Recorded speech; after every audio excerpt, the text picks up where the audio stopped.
kami. Kasal kami. Paano gagawin ng asawa ko yun? Ano? Magkasama kayo? Huwag mo na kanuin yan. Sino ba yan? Patayin mo! Hi mga kapreni! Magpapakulay ng buhok sa akin si nanay. Kapag ka nagbibideo ko, sanay siya. Kasi nga, nagbablog ako. Gusto kong gawin. Gusto ko sana siyang i-prank. Hindi niya kasi alam yung prank. Alam niya lang yung video na nakatutok sa amin. Ganon. Kapag nagluluto ako, kapag nagbibideo ko, alam niya na nagbablog ako. So, magpapakulay sa akin si nanay. Ipaprank ko lang ng very light. Ha?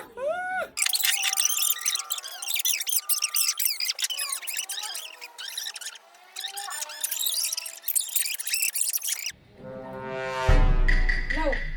Hello? Sino to? Ha? Ako nga. Maureen. Gores. Pakasyape. Si Chester? Oo. Asawa ko. Ay, mas kanya. Ha? May ano kami. Kasal kami. Ay, baka yun sa ano mo. Ha? Pag-ibig. Kasal kami. Anong sinasabi mo? Ano?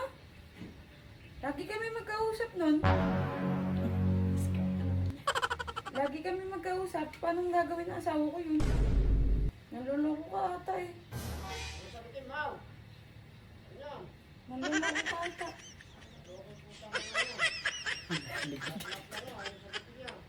Ha? Ano? Ano sinanla?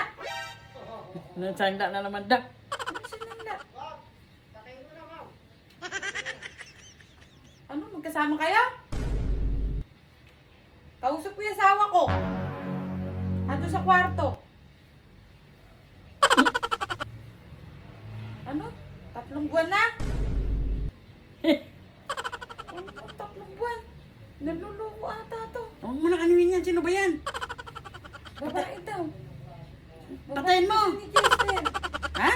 3 buwan na daw dyan niya. Niloko ka lang. Tingnan mo yung Daddy Chester. Ano nandun?